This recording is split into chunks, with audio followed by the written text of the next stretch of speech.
오늘 주시는 하나님의 말씀은 요한복음 2장 1절에서 12절 말씀입니다. 이순아 사모님께서 오늘 성경 말씀을 봉독해 주시겠습니다. 사흘째 되던 날 갈릴리 가나에 혼례가 있어 예수의 어머니도 거기 계시고 예수와 그 제자들도 혼례의 청함을 받았더니 포도주가 떨어진지라. 예수의 어머니가 예수에게 이르되 저들에게 포도주가 없다 하니 예수께서 이르시되 여자여 나와 무슨 상관이 있나이까 내 때가 아직 이르지 아니하였나이다. 그의 어머니가 하인들에게 이르되 너희에게 무슨 말씀을 하시든지 그대로 하라 하니라. 거기에 유대인의 정결 예식을 따라 두세 통 드는 돌 항아리 6이 놓였는지라. 예수께서 그들에게 이르시되 항아리에 물을 채우라 하신즉 아기까지 채우니 이제는 떠서 연회장에게 갖다 주라 하심에 갖다 주었더니 연회장은 물로 된 포도주를 맛보고도 어디서 났는지 알지 못하되 물 떠온 하인들은 알더라. 연회장이 신랑을 불러 말하되 사람마다 먼저 좋은 포도주를 내고 취한 후에 낮은 것을 내거늘 그대는 지금까지 좋은 포도주를 두었도다 하니라. 예수께서 이 첫 표적을 갈릴리 가나에서 행하여 그의 영광을 나타내심에 제자들이 그를 믿으니라. 그 후에 예수께서 그 어머니와 형제들과 제자들과 함께 가버나움으로 내려가셨으나 거기에 여러 날 계시지는 아니하시니라. 아멘. 오늘은 한 가족이 한데 모여서 한 해의 건강과 풍요를 바라는 덕담을 나누고 또 한 해를 주 안에서 잘 살라고 권면하는 그러한 민족의 설 명절입니다. 코로나 팬데믹과 세대의 변화로 인해서 고유한 민속 명절이 그 가치관을 조금씩 잃어가는 듯한 느낌을 받아서 참 섭섭한 마음도 들 때가 있습니다. 설날 아침 고운 설빔으로 갈아입고 정성껏 차린 음식으로 차례를 지낸 후에 우들은들께 세배를 드리고 세뱃돈과 함께 안녕과 건강을 바라는 덕담을 받으면서 그 속에 가족의 훈훈한 정과 마음을 담아보는 것, 설날의 행복이었습니다. 설날하면 빼놓을 수 없는 동요가 있지요. 까치까치 설날은 윤거경 선생님이 쓰시고 곡까지 쓰셨는데 1924년에 발표한 곡입니다. 우리 같이 오늘 1절, 2절만 한번 불러보겠습니다.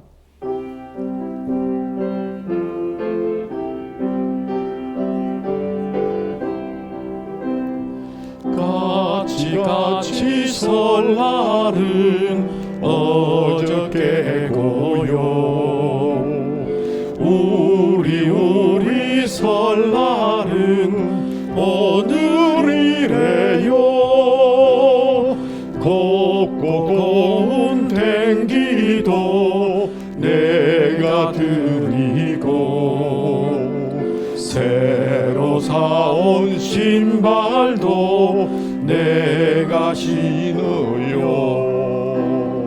우리 언니 저고리 너랑 저고리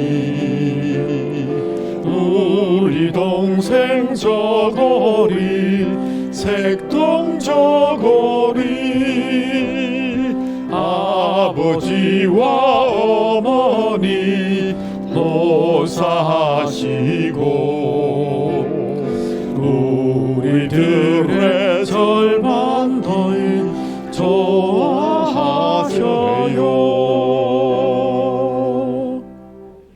우리 어린이들 많이 있는데 이 노래 많이 불러보셨어요? 어른들이 고개를 끄덕이고 어린이는 잘 몰라요. 예. 오늘 주연절 후 셋째 주일인데 공교롭게도 또 주일이 설날입니다. 주연절 하면 하나님께서 예수님을 통해서 이 세상의 그 모습을 드러내신 주요한 절기입니다. 이 피푼이라고 해서 주님께서 현현하셨다. 하나님께서 예수님을 통해서 이 세상의 그 모습을 드러내셨음을 기념하는 절기입니다. 사람들이 신에 대해서 제대로 알 수 있는 유일한 방법은 하나님께서 우리에게 보여주시는 방법밖에 없습니다. 우리가 보려고 해도 너무 크시고 너무 영적인 위대한 분이라서 우리가 감히 볼 수 없고 그 얼굴을 보면 죽는다 해서 구약 시대에도 그저 눈을 감고 주님이 지나가면 눈을 감고 그분을 등을 바라보는 그런 예는 있었지만 얼굴을 바라보기는 참 힘들었다. 그만큼 경유했다는 얘기가 되겠지요. 아담과 하와에게 나타나셨고 또 시내산에서 모세에게 나타나셔서 율법을 주셨고 또 선지자에게 나타나셔서 그때 필요한 말씀들을 주셨던 것과 같이 하나님께서 우리 눈앞에 우리 귀로 또 우리가 만질 수 있는 그러한 방법이 없을까? 그런데 하나님께서 이 자신의 모습을 이 땅에 실제로 확실하게 드러낸 적이 있는데 그것이 바로 예수 그리스도께서 이 땅에 오심으로 인해서 우리가 예수님을 통해서 하나님을 바라보게 되었고 예수님과 대화하게 되었고 때로는 예수님의 숨결을 느끼기도 했습니다. 그래서 우리 예수 그리스도의 모습과 말씀을 통해서 하나님을 알 수가 있는데 요한복음 14장 9절에 보면 하나님을 보여달라고 하는 빌립에게 예수님이 하신 말씀이 있습니다. 빌립아, 내가 이렇게 오래 너희와 함께 있으되 네가 나를 알지 못하느냐. 그 다음에 하신 말씀이 나를 본 자는 아버지를 보았거늘 어찌하여 아버지를 보이라 하느냐. 하나님의 현존이신 예수님께서 세상에 당신의 모습을 드러내었다. 빛으로 오신 예수님의 공적 출현의 첫 메시지는 놀랍게도 회개하라. 천국이 가까웠느니라. 회개하지 않고는 어느 누구도 천국을 볼 수 없으며 하나님을 볼 수 없다. 천국은 회개하고 예수 그리스도를 내 구주로 영접하고 그분의 통치를 받고 그분의 말씀에 순종함으로써 하나님의 나라를 우리가 가리키는 것이다.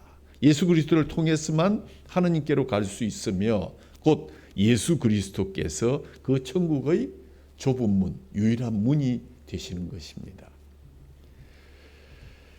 그 후에 예수님은 특별히 자신과 함께하는 제자들에게 자신을 드러내고자 하셨습니다. 그래서 뭐라는가 하면 나를 따라오너라.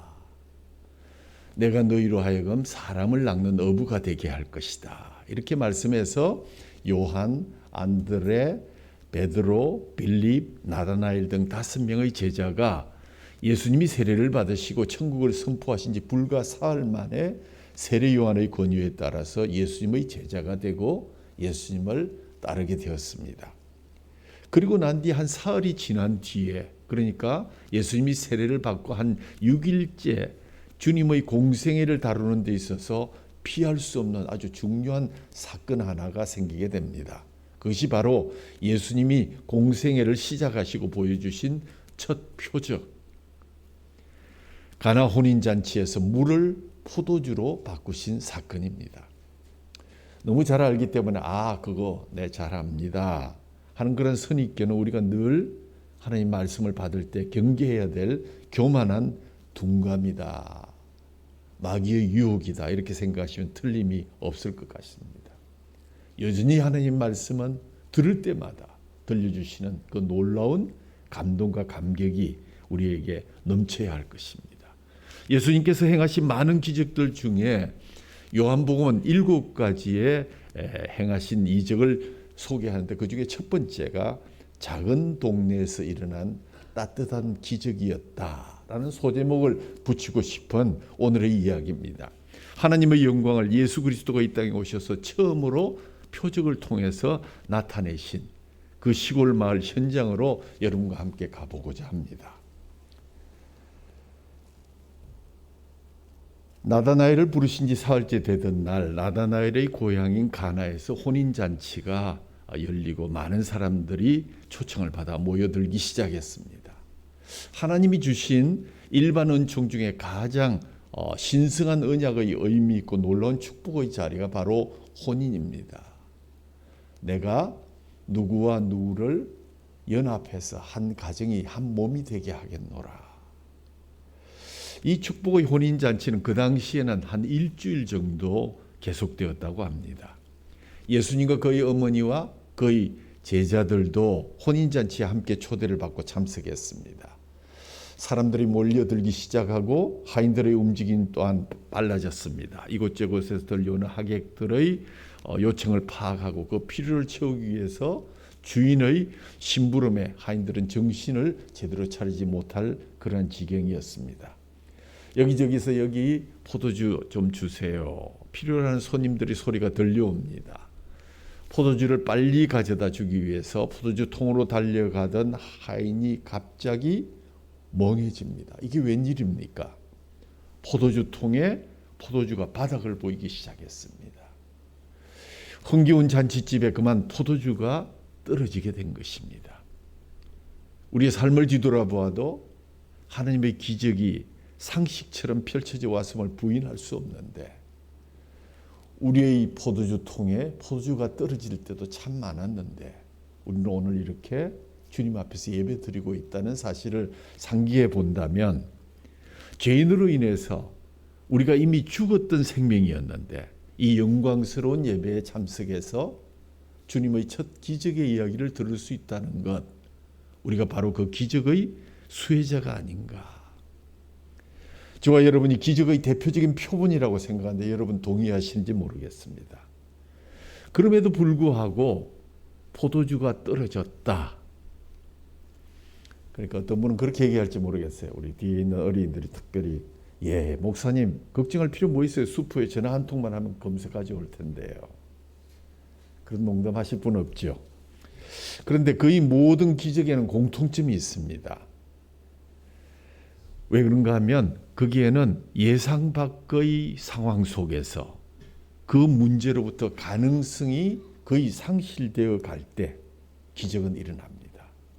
기적이 일어난 모든 현장은 문제에서 출발하고 그 문제 가운데서 주님을 신뢰하고 또 주님을 사랑하는 사람들, 믿는 사람들, 순종하는 사람들께 기적은 일어나곤 했습니다. 에스겔 골짜기의 사건이 그랬던 것처럼 첫 번째 주님의 기적 역시 마른 뼈와 같은 가능성이 전혀 없는 이제 다 떨어졌고 갑자기 포도주를 식힐 데도 없는 그러한 가능성을 상실하는 상황 가운데 일어난 것입니다. 마른 뼈들이 일어나는 부흥의 환상, 이것이 바로 부흥의 역사인데 그리고 3절에 말합니다. 포도주가 떨어진지라. 팩트라는 것입니다. 과거에 어떤 일이 있었던 그는 상관할 바가 없고 마른 뼈가 정말 살아있는 하나님의 군대가 되는지 모르지만 지금 우리 눈앞에는 포도주가 떨어져서 이 잔치가 중단되어야 된다. 최악의 상황입니다. 예수님께서 가나안 혼인잔치에서 예기치 못한 첫 번째 기적을 베푸신 동기가 매우 흥미롭습니다. 무엇입니까? 포도주가 떨어졌기 때문입니다. 아마도 그때 포도주가 떨어지지 않았더라면 이 첫 번째 표적의 기회는 무기 연기되었고 포도주가 떨어져서 포도주를 채워주시는 그 놀라운 하나님께서 육신이 되어서 이 땅에 오신 메시아께서 기적을 베푸시는 시작, 바로 기본적인 공식이 나타나지 못했을 뻔했습니다. 여기서 우리가 하나 묵상하게 되는 것, 우리가 남을 돕거나 또는 우리가 남을 위해서 기도하거나 또 구제할 때 선행할 때 필요한 것은 필요한 곳, 부족한 곳에 황당한 일을 당하고 정말 시리에 젖어 있는 사람들에게 주님의 뜻에 따라 필요한 것 조건 없이 공급해 주는 것, 그 순전함, 그것이 바로 우리 구제와 선행과 우리의 신방의 조건이었으면 좋겠다. 다른 조건이 필요 없다. 나의 도움이 필요하고 하나님의 은혜가 필요한 곳에 우리가 거저 드릴 수 있다면 그것이 바로 구제의 기본이어야 하고 우리가 치료하는 이유의 기본이다. 왜 우리가 치유하기 위해서 함께 기도합니까? 병들어 있기 때문입니다. 우리의 도움이 필요한 곳에 조용히 쏟아붓고 채워주고 마음의 기쁨을 안고 돌아올 수 있다면 그것이야말로 진정한 치유요, 진정한 선행이 될 것입니다. 그래야 진정한 구제가 되고 순전한 신유의 힘이 발휘되는 것입니다. 우리가 왜 전도합니까? 그들을 긍휼히 여겨서 그들에게 복음이 필요하기 때문에, 그들에게 영생이 필요하기 때문에 우리는 자비를 베푸는 마음으로, 사랑하는 마음으로 그들에게 복음을 전하는 것입니다. 우리 인생에도 조촐한 선한 모임 중에서 때로 포도주가 떨어질 때가 있습니다. 떨어진 포도주를 주워 담는 길은 없을까요? 파토난 우리의 인생을 다시 시작할 수 있는 길은 정녕 없을까요? 오신 손님들을 다 그냥 미안합니다 하고 돌려보내는 길밖에 없을까요? 그 답을 주시려고 오늘 주님은 이 말씀으로 우리에게 말씀하고 계십니다. 오늘 본문에서 나타난 가나안 혼인잔치에서의 기적은 포도주가 떨어졌기 때문에 일어난 기적입니다. 이것이 신앙의 신비입니다. 부족한 것이 축복의 기회가 되었다. 이것은 진리입니다. 인간의 부족함과 필요 때문에 주님의 표적이 드러났다는 사실 안에서 우리는 이 사실을 다시 한번 확인합니다. 여러분 부족하십니까? 무엇이 필요하십니까? 바로 그것이 하나님의 축복의 기회인 줄 믿으시기 바랍니다. 물론 문제나 부족을 좋아하는 사람은 없습니다. 그러나 문제 때문에 잘 될 수 있는 일은 얼마든지 있습니다. 가나안 혼인잔치의 기적이 일어나고 나서 그 잔치의 주빈이었던 연회장이 한 말을 여러분 기억하십니까? 신랑을 불러가지고 사람마다 먼저 좋은 포도주를 내고 취한 후에 낮은 것을 내는데 어째서 그대는 이 좋은 포도주를 숨겨두었다가 지금 내는가? 만약 포도주가 떨어지지 않았더라면 연회장과 하객들은 그 맛있는 물로 만든 예수님의 손길이 담긴 그 포도주의 맛을 보지 못했을 뻔했습니다. 그래서 존 맥스웰이라는 분은 어떻게 배울 것인가 라는 책에 이런 표현을 했습니다. 살아가다 보면 성공할 때도 있고 실패할 때도 있다. 잘 될 때도 있고 어려울 때도 있다. 문제는 실패를 어떻게 보느냐 하는 것이다. 살다 보면 이길 때도 있고 질 때가 있는 것이 아니라 배울 때도 있다. 실패와 시험의 때는 절망의 때가 아니라 오히려 배움의 때이다 라는 그런 유명한 말을 남겼습니다. 여러분 무엇인가 지금 부족해서 불만입니까? 정말 필요해서 정말 안달을 못하고 힘들 지경에 있습니까? 문제가 앞을 가로막아서 더 이상 앞으로 나아갈 수 없습니까? 지금이야말로 그 좌절을 통해서 하나님의 기회를 기억하고 하나님을 배우고 하나님의 기적의 기회로 바꿀 때라는 사실을 기억하시기를 바랍니다. 하나님의 기적은 하나님 100%, 인간 100%로 이루어진다는 합작품이다. 왜냐하면 하나님의 표적에 항상 하나님은 우리를 초청하시기 때문이다. 항아리에 물을 채워놓은 양질의 포도주로 바꾸어 주심으로 첫 번 표적을 행하신 예수님, 이로 인해서 축제는 계속될 수 있었고 신랑은 칭찬을 받았고 축하를 받았고 놀라운 반전이 우리를 허무하게 만듭니다. 그런데 하나님 100%는 우리가 알겠습니다. 왜냐하면 그분은 전지전능하신 분이시니까. 그런데 인간 100%는 이 사건에서 어떻게 찾아볼 수 있을까요? 항아리에 물을 채워 좋은 포도주로 바꾸기 위해서 하나님은 어떤 사람들을 도구로 쓰셨습니까? 본문에서 예수님의 육적인 어머니이신 마리아와 또 예수님과 마리아의 말을 듣고 끝까지 순종한 하인들이 바로 그 주역인 것 같습니다.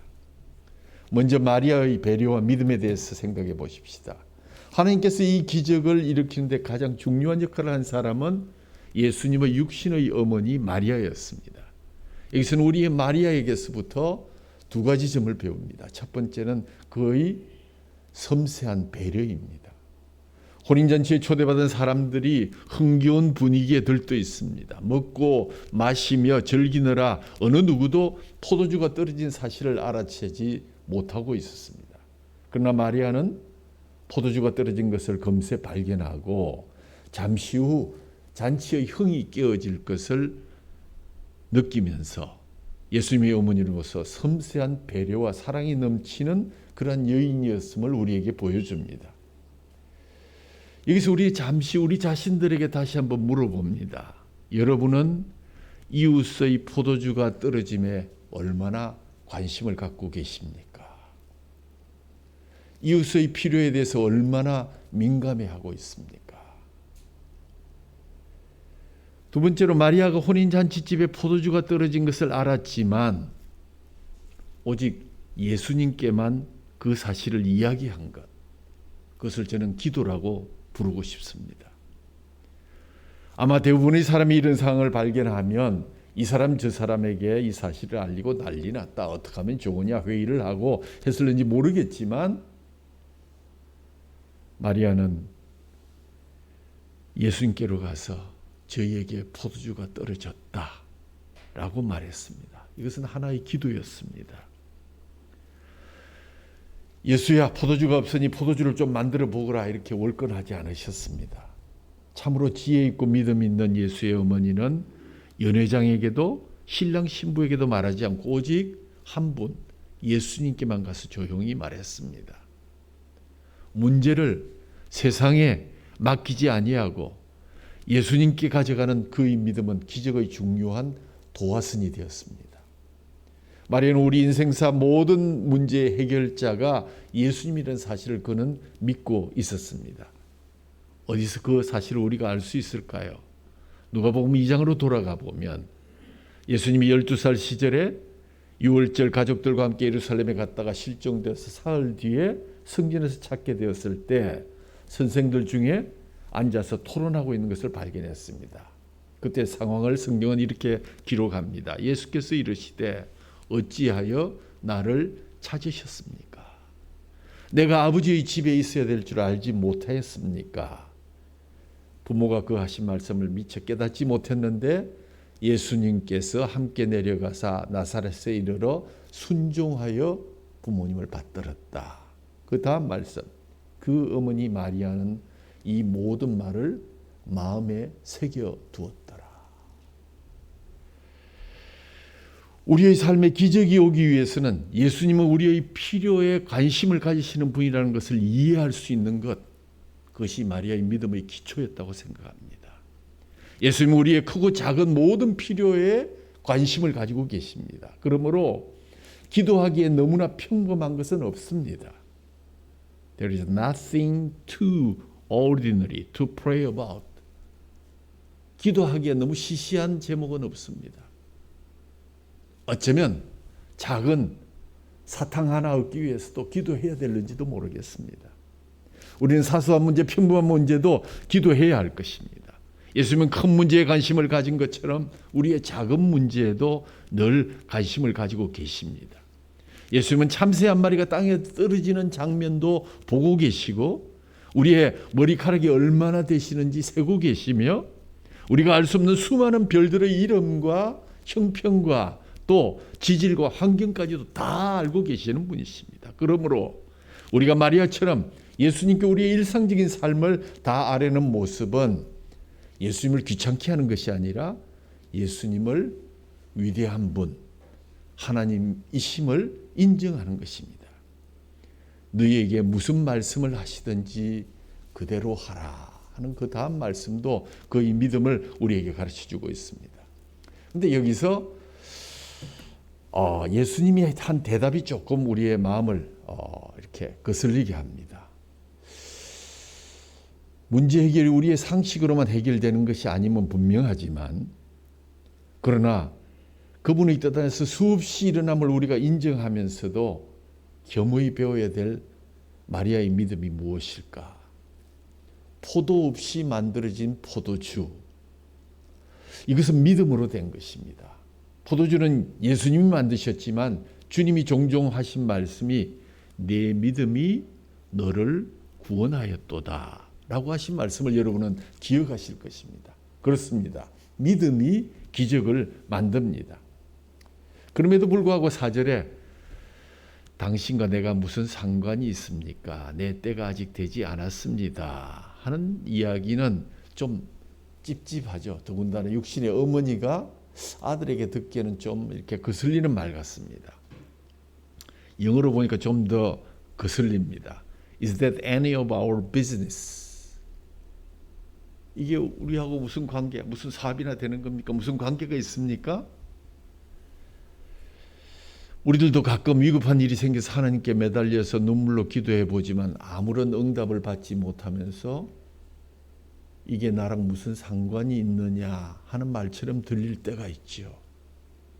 그때를 가만히 되돌아보면 하나님께서 오늘 예수님께서 마리아에게 던진 상관이라는 단어와 때라는 단어를 우리가 다시 한번 생각해야 될 때입니다. 누구야? 너 잘 생각해봐. 너랑 나랑 무슨 상관이 있지? 아직 때가 안 된 것 아니야? 라고 대답한다면 이 정도 되면 하나님으로부터 우리가 상처를 받고 기도를 포기할 때도 있을 것 같습니다. 상관, 당신과 나 사이에 무엇이 있습니까? 즉, 당신은 지금 나에게 무슨 기대를 하고 있습니까? 육신적으로는 당신은 나의 어머니지만 당신은 지금 나에게 무엇을 기대하며 무슨 상관으로 그러한 기도를 하고 있는 것입니까? 예수님께서 기적을 베푸시는 것은 마음만 먹으면 지극히 간단합니다. 왜요? 이 세상을 다 지으신 분이시고 여러분을 지으신 분인데 무엇이 불가능하겠습니까? 그러나 예수님께서 그 어떤 경우에도 그냥 기적을 베푸신 적은 없습니다. 기적을 내가 잘 베푸니까 나 한번 봐라, 박수 한번 쳐라 하고 신문 기자회견도 하고 많은 사람들 모아놓고 기적의 쇼를 부린 적이 한 번도 없으십니다. 소경을 고칠 때도, 안전병이를 고치실 때도, 중풍병자, 여인, 친구, 백부장 등의 믿음을 보신 후에 그의 믿음대로 기적을 베푸시면서 내 믿음이 너를 구원하였도다. 육신의 어머니 마리아가 포도주가 떨어졌다고 했는데 마리아가 과연 예수께서 포도주를 만들어낼 것인 믿음을 갖고 있었느냐고 마리아의 믿음을 주님께서 확인하고 계신 것입니다. 그리고 내 때가 아직 이르지 않았다는 말씀은 예수님께서 생각하는 때와 우리의 생각하는 때가 다를 수 있다는 것을 시사합니다. 병에 걸리면 우리는 당장 고쳐달라고 때를 씁니다. 그러나 하나님께 질병은 다음 문제이고 중요한 것은 너와 나의 관계가 바른 것이냐? 너 진심으로 날 믿고 있니? 기적만 끝나면 너 도망갈 것 아니니? 기적이란 내용의 난이도 문제가 아니라 하나님과의 관계의 문제라는 사실을 제자들에게도 가르치고 이 글을 읽는 우리들에게도 지금 가르치주고 계신 것입니다. 우리는 가끔 육신이 연약한 지체들을 위해서 기도할 때가 있죠. 우리 김일옥 집사님 오랜 병상에 누워서 늘 우리 이 텔레비를 통해서 유튜브를 통해서 우리의 예배에 참여하시면서 헌금도 하시곤 하지요. 근데 놀랍게도 그 손자가 미국에서 일을 하고 있다가 갑자기 아파서 들어왔는데 뇌 수술을 하고 벌써 2주가 지났는데도 아직도 코마 상태를 깨어나지 못하고 있다. 그렇습니다. 하나님이 우리에게 묻습니다. 기도하는 너희들, 또 당사자, 또 그 할머니, 나랑 어떤 상관관계에 있느냐? 내 때가 된 것이냐? 기적이 따르는 믿음은 내용을 보고 따르는 것이 아니라 말씀하시는 분의 말씀을 믿고 기도하는 것입니다. 아브라함이 가족과 친척과 본토를 버리고 갈대아 우르를 떠나서 아무 준비 없이 나그네처럼 떠났던 것, 하나님의 말씀이 이성적으로 타당했기 때문입니까? 아닙니다. 확률적으로 거의 어려운 위기를 자초하는 그러한 선택입니다. 그러나 하나님의 약속을 믿었기 때문에 순종했습니다. 마리아의 믿음이 이 기적에 초청을 받았고 그래서 그 믿음으로 인해서 예수님이 때가 조금 이르지만 그 때를 앞당겨서 그들에게 혼인잔치가 계속될 수 있도록 물을 포도주로 바꾸시게 된 것입니다. 두 번째 우리가 기억해야 될 것은 충직한 하인들의 순종이다. 예수님의 상관과 때에 대한 말씀에도 불구하고 마리아가 하신 말씀 무엇입니까? 하인들에게 너희들에게 무슨 말씀을 하든지, 나는 상관과 때를 말해도 그것을 충분히 이해할 수 있지만 여러분이 이해할 수 없을 수도 있다. 섭섭할 수도 있다. 그러나 그분이 너희들에게 무슨 말씀을 하시든지 그대로 행하거라. 하인들은 예수님을 바라보았고 예수님께서 그들에게 말씀하십니다. 저기 있는 항아리에 물을 채우라. 이 말씀을 들은 하인들이 눈이 휘둥그레졌을 것입니다. 아니, 저 항아리에다가 왜 하필이면 또 물을 채웁니까? 당신이 하나님의 아들이시면 포도주를 채워주셔야죠. 황당한 예수님의 말씀이 그들의 귓가를 맴돌았습니다. 그 말씀은 차라리 주인한테가 사시든지 왜 하필 힘도 없는 하인 몇몇에게 와서 이런 황당한 주문을 하십니까? 만약에 물을 부어가지고 그것을 드렸다가 웬 물을 가지고 왔느냐고 혼이 나고 내가 쫓겨난다면 책임지실 겁니까? 물을 가져다가 손님들에게 주면 난리가 날 터인데 어떻게 일을 해야 하겠습니까? 하인들은 마리아가 한 말을 기억합니다. 너희에게 무슨 말씀을 하든지 그대로 따라서 하라. 명령과 그들의 상식 사이에서 혼돈과 방황의 시간을 가졌지만 그럼에도 불구하고 충직한 그 집의 종들은 주께서 시킨 대로 항아리에 물을 채웁니다. 제가 왜 성경에 기록되지 않은데 충직한 하인들이라고 표현했을까요? 예수님께서 그들에게 명령하기를 여기 있는 항아리에 물을 채우라 했는데 그들이 얼마나 충직했던지 물을 채우라 하니까 6개 있던 항아리 전부 다에다가 물을 채웠는데 적당히 반만 3분의 2만 넣은 것이 아니라 아기가 철철 넘치도록 가득 채웠다. 왜? 가득 채우면 나중에 들고 갈 때 힘도 들고 낭비 같아 보이는데 정말 그들은 화끈한 순종으로 충직한 하인의 역할을 다 감당했습니다. 더 중요한 것은 그리고 나서 연회장에게 그 물을 갖다 주라는 겁니다. 그 순종할 수 있겠습니까? 그 연회장이라는 건 저거를 소믈리에로서 포도주 맛을 너무나 잘하는 분인데 거기 물을 갖다 주라니요. 그 다른 사람 시키면 안 되겠습니까? 왜 하필 그런 일을 저에게 시킵니까? 교회 생활하면서 우리 그런 얘기 많이 하죠. 왜 하필이면 이런 일을 나에게 시키는, 좀 멋있는 일, 생생나는 일 좀 시켜주시지. 우리가 그 자리에 있었더라면 과연 그 종들처럼 충직하게 행했을까요? 만약에 그들이 그 물을 갖다 준 것을 거부했다면 어떻게 됐을까요?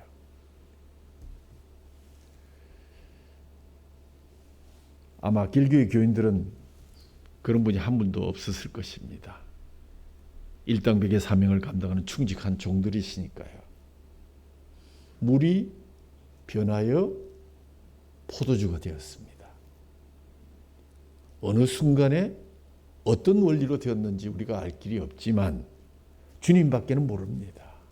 중요한 것은 명령에 온전히 순종했더니 그 순간 부었던 물이, 철철 넘치는 물이 포도주가 되어 있더라.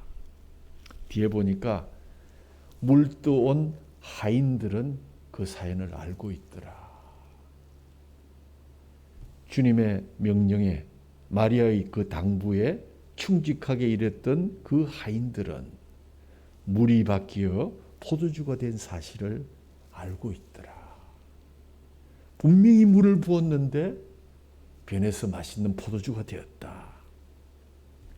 하나님의 은혜를 깨닫는 자에게 동시에 깨달아지는 것은 하나님의 은혜에는 한계가 없다. There is no limit to His grace.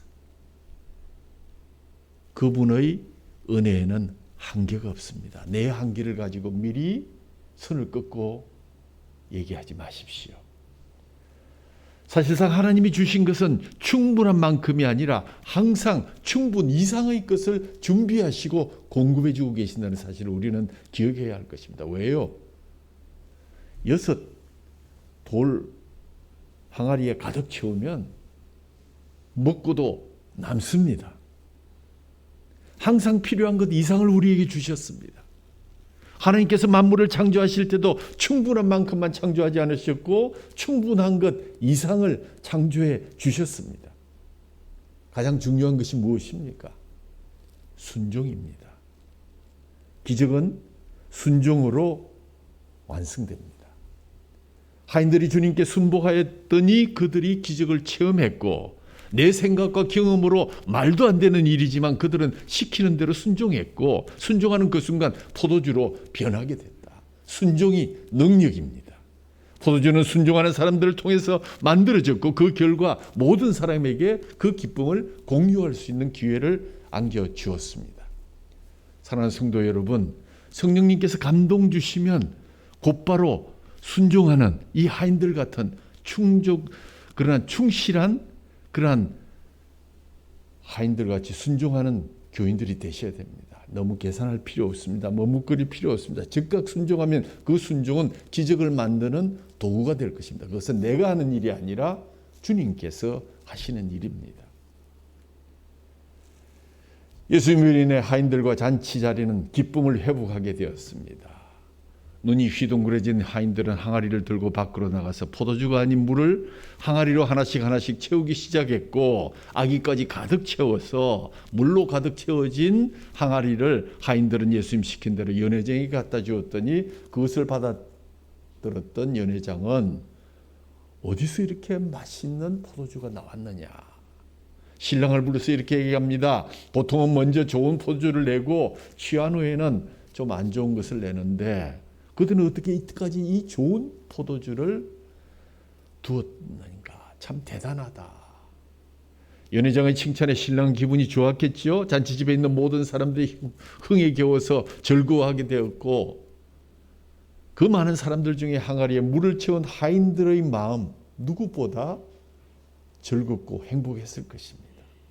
물이 포도주가 되었다는 기쁨보다는 하나님의 아들이신 예수님의 능력을 직접 체험하게 되었다는 기쁨이 훨씬 더 그들의 마음을 가득하게 했을 것입니다. 이로 인해서 예수님의 제자들도 진심으로 예수를 믿게 되었다는 고백의 소리가 성경에 기록되어 있습니다. 시간이 지날수록 물로 항아리를 가득 채운 하인들이 이 기쁜 잔치의 주인공의 자리를 잡고 있다라는 사실을 우리는 기억하게 됩니다. 잔치집의 기쁨을 깨뜨리지 않으려는 예수님의 놀라운 사랑과 마리아의 믿음과 아기까지 물을 채웠던 하인들의 순종이 마침내 기쁨의 잔치에 닥쳐온 위기를 넘어서 더 큰 기쁨을 잉태하는 놀라운 표적을 이루게 되었다는 것입니다. 오늘 본문은 예수님께서 우리에게 요구하는 것 이상을 주시는 분이시다.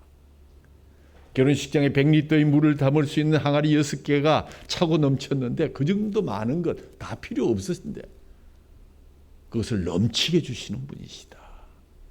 왜 예수님은 그렇게 많은 포도주를 주셨습니까? 예수님은 넘치도록 주시는 분이시기 때문에 그렇습니다. 예수님은 항상 꼭 맞게 주시지 않고 항상 넘치도록 주시는 분이심을 믿으시기 바랍니다. 그것도 제일 맛있는 포도주를 넘치도록 주신다. 오병이어의 기적을 생각해 보십시오. 5,000명의 남자와 그 가족들을 먹이실 때도 예수님은 12광주리가 남도록 풍성하게 주셨습니다. 그처럼 예수님은 필요한 것 이상을 우리에게 공급하기를 원하시며 공급하시는 풍성하신 하나님이십니다. 그래서 요한복음 10장 10절에 내가 온 것은 양으로 생명을 얻게 하고 더 풍성히 얻게 하려 함이라. 그저 생명이나 유지해질 정도로 그냥 이렇게 생색내는 것이 아니라 그냥 화끈하게 그냥 더 풍성하게 얻게 하려 하십니다. 우리 어린이들 찬양에 그런 거 있죠. 예수님이 말씀하시니 물이 변하여 포도주 됐네. 예수님 나에게도 말씀하셔서 새롭게 변화시켜 주소서. 우리 모두가 이 표적의 수혜자들임을 믿고 나중으로 갈수록 좋게 하시는 하나님을 찬양하는 그러한 시간이 되기를 원합니다. 지금 하나님의 풍성하심을 경험하지 못하는 것 같습니까? 지금만 생각하지 마십시오. 하나님의 은혜는 나중이 될수록 더 커진다는 것을 잊지 마십시오. 하인들이 항아리에 물을 아우까지 가득 채웠을 때 연회장이 포도주 맛을 보고 놀라운 못에 감탄했죠. 예수님은 마지막까지 최선의 것을 남겨주는 분이십니다. 세상은 어떻습니까? 세상은 여러분에게 조그마한 사탕 하나 내놓고 우리를 유혹합니다. 그러나 점점 나빠집니다. 그러나 하나님은 우리에게 내놓을 때 좋은 것부터 시작해서 더 좋은 것, 나중에는 최상의 것이 되도록 하십니다. 요한복음 1장 16절 우리가 다 그의 충만한 데서 받으니 은혜 위에 은혜로라. 사실 우리의 삶을 되돌아보면 우리는 이미 하나님의 축복으로 아구까지 채워진 상태에 있습니다. 그처럼 나중으로 갈수록 더욱 커지는 하나님의 은혜는 클라이맥스가 바로 천국입니다. 그 천국에서 오늘 이 말씀을 기억하면서 그래, 참 잘했다. 참 선택 잘했다. 순간의 선택이 우리의 평생을 좌우하는구나 하는 그런 아름다운 후일담을 나눌 수 있는 저와 여러분 되기를 바랍니다.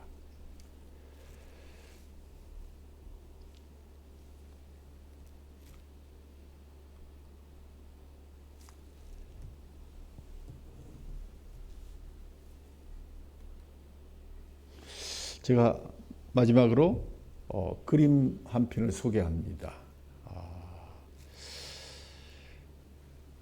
파올로 베로네제라는 분이 수도원 식당을 장식할 그림을 주문받았는데 이 수도원은 당대 최고였던 그리고 현재 서양 건축에 끼친 인물로 안드레 팔라디오가 설계한 건물인데 베로네제는 그 건물의 장식을 뛰어넘어서 그 건축의 일부가 되게 해야 되겠다는 그러한 각오를 가지고 이 그림을 그렸다고 합니다. 그런데 이 그림이 지금은 그 수도원에 있지 아니하고 루브르 박물관에 보존되어 있습니다. 예수 그리스도가 마리아와 그의 제자들과 함께 초대된 결혼식은 갈릴리의 가나라는 시골 마을임에도 불구하고 작가는 작품의 배경을 고대 그리스 로마 양식의 화려한 건축물로 이동시키면서 건축가가 추구하던 양식과 동시에 수도원이 설계된 양식에 맞도록 그러면서 이 사건, 이 첫 번째 표적이 결코 간단한 무시해도 좋을 그런 것이 아니다. 이것은 놀라운 일이었다. 여기 베네치아에서 나는 이 사건을 재현하고자 한다는 그런 심령으로 그가 이 그림을 그렸다고 합니다. 무려 3년간의 작품이었습니다. 독실한 가톨릭 신자임에도 불구하고 베로네제는 화려한 색상과 역동적인 인물 표현으로 종교화의 성스러움을 배제하고 발랄한 분위기로 해서 나중에는 종교 재판에까지도 끌려가는 그러한 일도 있었다고 합니다. 예술적 감성이 종교적 신념을 이긴 것일 수도 있고 베네치아가 당시 권위적이고 다시 무서웠던 종교적 경향에서 자유로운 하나님의 기적, 예수님의 기적을 그는 표현하고 싶었다고 합니다. 작품이 말이죠. 높이가 6.77m, 너비가 9.94m, 아마 서양 회화 가운데 가장 큰 작품으로 기네스북에 오르고 있었습니다. 무려 130명의 인물이 저마다의 이야기를 하고 있기 때문에 이 작품은 조금 이렇게 파트별로 나누어서 감상해 보면 더 좋을 것 같습니다. 상단부입니다. 작품을 가로로 나누고 윗부분을 보면 그리스식 기둥에 나열로 공간감을 넣어서 수도원 건물을 벽너머로 확장을 시켰는데 사실 이것은 그림입니다. 치밀하게 계산된 원근법으로 이 앞에 서면 저 안에 큰 넓은 공간이 있는 듯 보이지만 상단의 사람들은 파티에 초대받지 못한 사람들, 구경꾼이나 열심히 음식을 만들고 있던 하인들이었습니다. 정가운데를 자세히 보면 하인들이 어린 양을 도축하고 있었는데 하단의 사람들이 즐기고 있는 그 축제의 식탁에 이미 디저트가 나와 있는 것으로 보아서 실제로 음식을 장만한 장면이 아니라 예수 그리스도께서 곧 어린 양으로 희생당하시고 피를 흘리실 것을 상징하는 장면으로 그렸다고 전해집니다. 그 다음에 이제 하단으로 내려가 보면 성경의 이야기가 그대로 나옵니다. 보일 듯 말 듯 후광을 두르고 정가운데 예수 그리스도와 그 왼편에 마리아 그리고 그 주위에 제자들이 앉아 있습니다. 결혼식의 주인공은 신부와 신랑임에도 불구하고 정가운데 예수님과 그의 어머니를 배치하고 화려한 옷장식으로 치장한 많은 초대객들과 달리 단순하게 표현함으로써 경건성을 부여하고 있습니다. 장치흥을 붙들기 위해서 중간에 악사들이 있는데 재미있는 것은 이 악사들이 대부분 그 당대 베로네제와 함께 그 당대를 휩쓸고 있던 그러한 화가들이었다는 것입니다. 그들 앞에 악보와 함께 모래시계가 놓여져 있는데 어떤 이는 세속의 즐거움은 유한하다. 어떤 학자는 예수 그리스도가 자신의 기적을 행하기에 아직 때가 되지 않았다는 것을 의미하는 것이 아닐까라고 해석하기도 했습니다.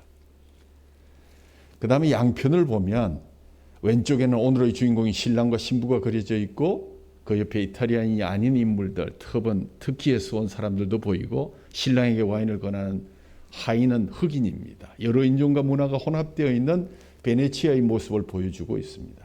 오른편에는 이 잔치의 연회장인 소믈리에가 있습니다. 예수 그리스도의 명으로 6 물동이에 물을 채우고 따랐더니 와인이 나왔다. 그 이전에 준비했던 그 어느 와인보다 훌륭했다. 영롱한 와인빛을 바라보는 이 소믈리에의 표정, 연회장의 표정에서 놀라움과 맛에 대한 감탄을 우리는 느낄 수가 있습니다. 예수 그리스도가 기적을 행하신 식사 자리, 많은 왕들과 귀족들이 이 작품을 탐냈음은 우리가 능히 짐작할 수 있습니다. 그런데 이것을 행한 사람은 바로 이탈리아를 정복한 나폴레옹이었고, 나폴레옹은 이 작품을 떼어서 프랑스로 가져갈 것을 명했고, 너무 큰 탓에 작품을 반으로 잘라서 카페처럼 굴려가지고 프랑스에서 다시 봉합을 해서 지금 루브르 박물관에 전시되어 있습니다. 루브르 박물관 안에 모나리자 관이 있습니다. 여러분 가시거든. 모나리자 관은 아마 거기는 사람이 줄을 서서 사진을 잘 못 찍지만 다 사진을 찍더라고요. 꽉 서 있는데 그 반대편 맞은편에 있는 이 작품에는 한두 사람 그림을 이렇게 크게 그려놨어. 레오나르도 다빈치가 최고지, 모나리자가 최고지. 다음에 여러분이 가시거든 꼭 감상하고 오시기 바랍니다. 결론을 말씀드립니다.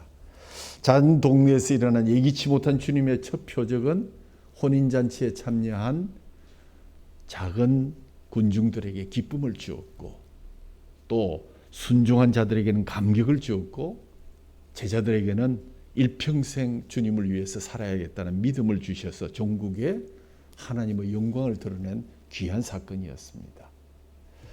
빈 항아리를 물로 채우라. 그 명령은 당신의 빈 마음을 하나님으로 채우라는 사랑의 권면입니다. 이 명령은 그때 그 하인들의 귀에만 들린 것입니까? 아닙니다. 이 세상을 살아가는 저와 여러분의 귓가에도 예수님의 음성은 수시로 들려옵니다. 어떻게 해요? 아무것도 염려하지 말고 다만 모든 일에 기도와 간구로 너희 구할 것을 하나님께 감사함으로 아뢰라. 포도주로 채워야 할 항아리를 왜 자꾸 물로 채우라 하십니까? 다시금 겸손히 순종했던 하인들의 모습을 우리가 회복해야 될 때입니다. 여러분을 비우십시오. 그리고 믿음과 순종의 물로 가득 채워서 하나님의 영광이 여러분을 통해서 절로 드러날 수 있도록 순종하고 믿으시기 바랍니다. 빈 그물을 찢어지게 만드신 예수님께서 우리의 그물이 찢어지게 만드시도록 말씀에 의지하여 다시 한번 일어서야 할 때입니다. 왜 예수님께서 그곳에 포도주가 다 떨어질 때까지 기적을 행하시지 않으셨을까요?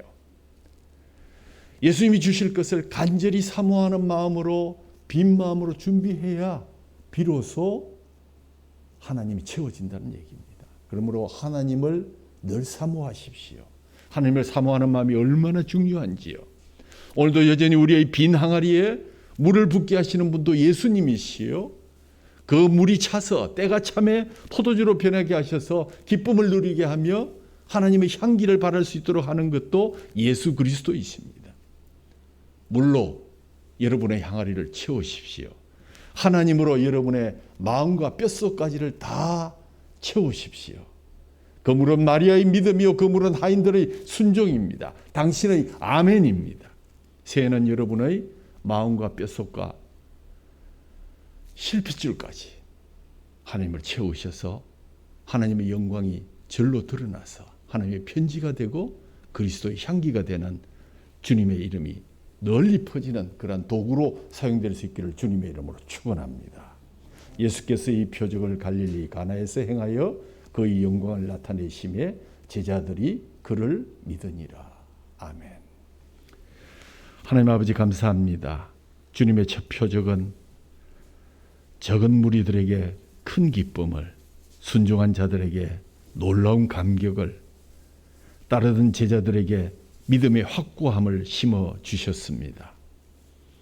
이제 너희를 비우고 믿음과 순종의 물로 채워서 하나님의 영광을 넘치도록 하라 하셨습니다.